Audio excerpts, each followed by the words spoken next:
After hundreds of years of rule under kings, the year 509 BC saw the face of Roman civilization change forever. To say there was a political upheaval would be an understatement, for the entire monarchy was abolished, the former wicked king Lucius Tarquinius Superbus banished from his own kingdom and forced to live the remainder of his days in reluctant exile. If you remember from the previous videos in this series, you'll note that for the most part, Rome had pretty decent kings, ones who were progressive and had their people's best interests at heart, as they invested into local agriculture, business, trade, social well-being, housing renovation, and yeah, maybe the odd war here and there, but each war brought more wealth to the land as Rome pillaged and raided other settlements and civilizations, whilst absorbing them into their own juggernaut.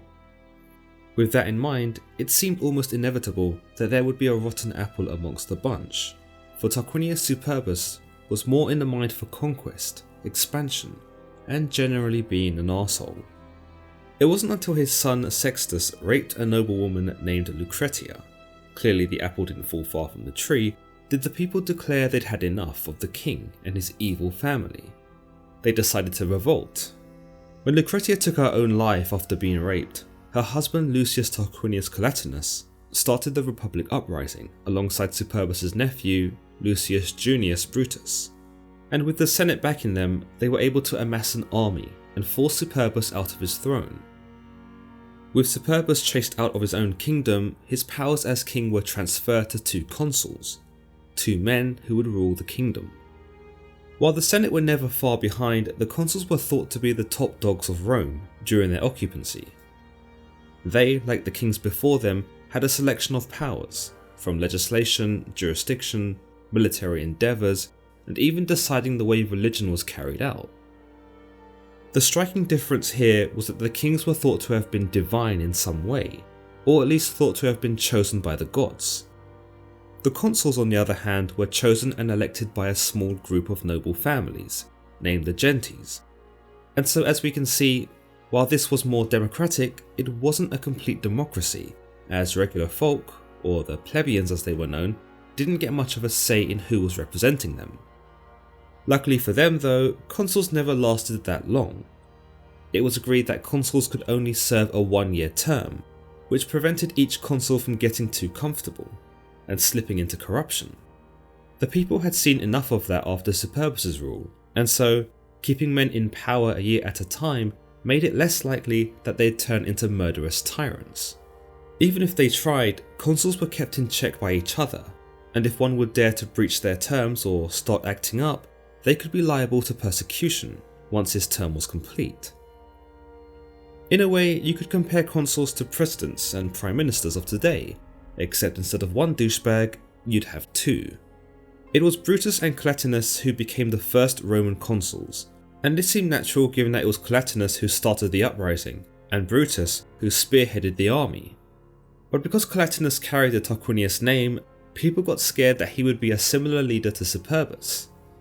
They viewed the Tarquinius name as a curse, and before long, Collatinus was deposed and replaced by Publius Valerius Publicola, the father of the raped Lucretia. Interestingly, people seem to overlook that Brutus was a relation to Superbus as well, but this might have been because he hid his true name, about as ashamed of it as everyone else was perhaps. This newfound republic system would last for nearly 500 years, and would see the interchanging of hundreds of consuls, hundreds of men who were all working towards a greater vision of Rome, despite likely never believing to see it manifest within their own lifetimes. Remember, the consuls only had a year to make an impact, a year to progress Rome into a self-sufficient and thriving state. No one wanted to be that consul that screwed everything up, and so you could say that the consuls weren't sure where Rome was going.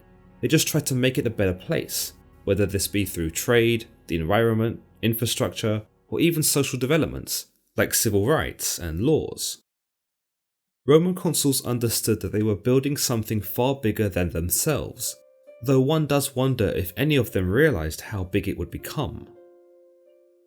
What was once a barren space marked out by the first King Romulus had now become a living, thriving city, one that was only getting larger and larger as Roman control soon found its way reaching across the Italian peninsula, and the rest of the Mediterranean world.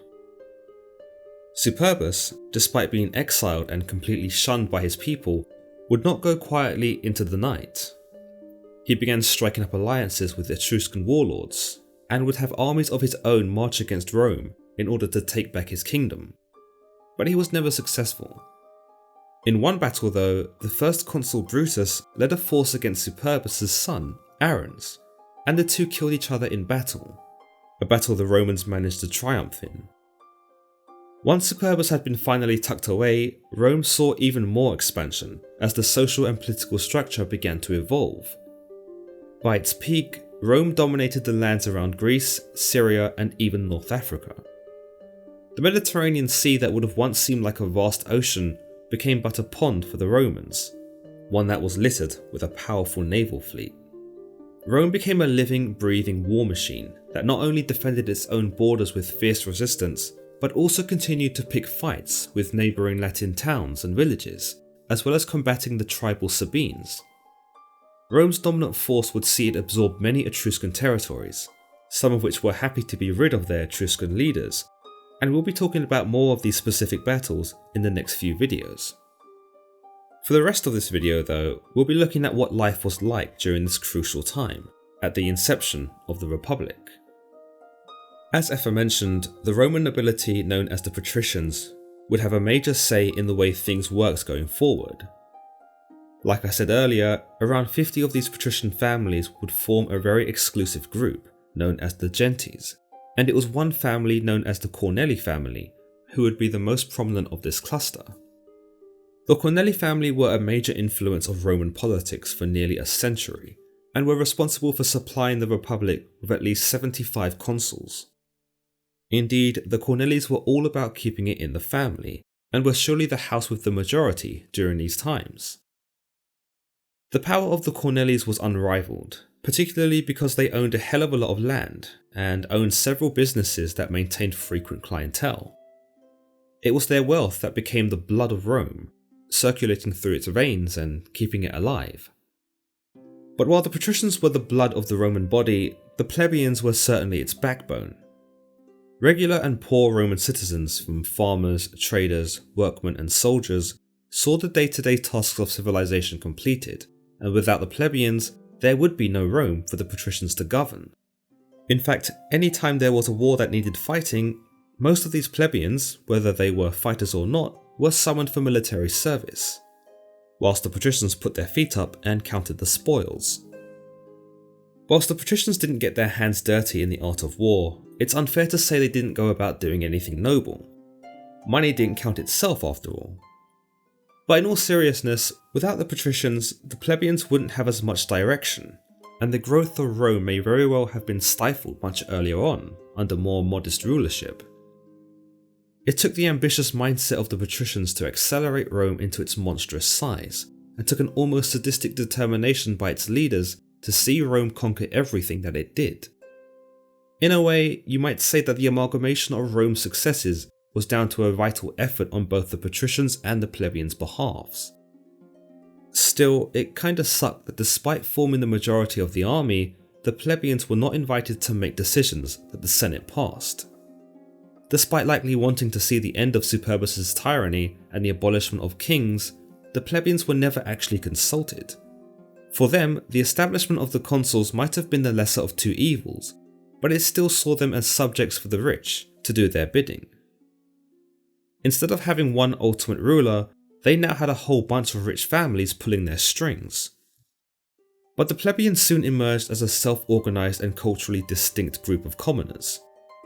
Within their own social groups, they were able to devise their own internal hierarchy, laws and customs.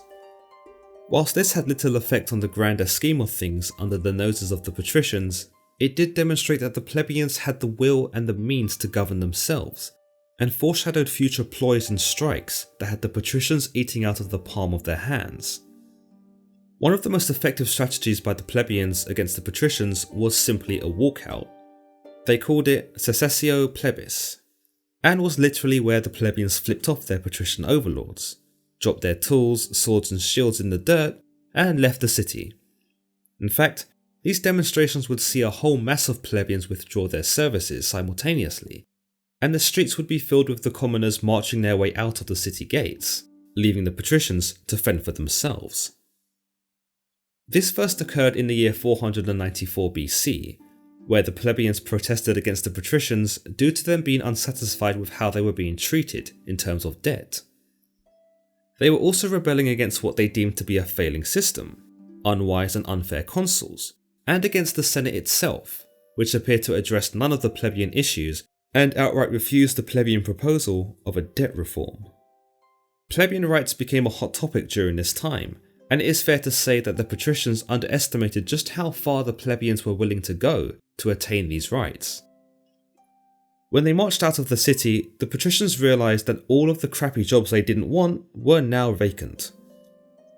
The army had lost a chunk of its soldiers, and without them, the patricians could not facilitate the economic expansion that many had in mind. It would become known as the conflict of orders, and realising the plebeians had them grasped by the balls, the patricians conceded and ended up creating the tribune of the plebs, which gave them political representation, a major step for the lower class. The plebs would elect tribunes to represent them, those that were immune to the arrest by magistrates, and even maintain the power to veto on proposed legislation. This tribune of the plebs, otherwise known as the Consilium Plebis or the Council of the Plebs, would also see the introduction of the 12 Tables, which was legislation which formed the foundation of Roman law. The legislation here saw the plebeians gain even more rights, such as prohibiting them from being imprisoned for debt, and also gave them the ability to appeal against magistrate decisions. The table also sought to solve domestic issues within families and private property, as well as granting plebeians the rights to punch above their weight and marry patricians. Pretty soon, the plebeians were even allowed to become consuls themselves. Amongst the nobility were the Magistrates of Rome, who were high-ranking officials of the government who possessed both judicial and executive powers. Magistrates often came with their own specific roles, including that of the praetor, who would actually exercise absolute power, or imperium, in the absence of a consul. There was also a quaestor, who served as a financial administrator, or master of coin for Rome, and the aedile, who was responsible for environmental maintenance, from roads, supply routes, food and festivals, and also the highly coveted censor, who was responsible for reviewing the list of citizens and their income. The censor would actually maintain his position for 5 years before being re-elected, and interestingly, the censor actually had the power to remove members of the Senate for misconduct. There would however be one final position amongst the magistrates, and that was the unique office of the dictator. Whilst the consuls were the top of the hierarchy, in the Republic's totally not confusing political structure, the dictator could often be brought in by the Senate should both the consuls be busy, and by busy I mean probably busy with the waging of a war. The dictator was often brought in for a specific task though, and in order to prevent him from getting too power hungry, he was given a time span of 6 months to complete this task given to him, before the Senate replaced him or simply got rid of him. Again, how much power the dictator had depended on what the Senate wanted him to do, and by this, the dictator could be kept in check and reminded of where he stood in the chain of command. Unless of course you were Julius Caesar, in which case you just ignore the Senate and do whatever the hell you want.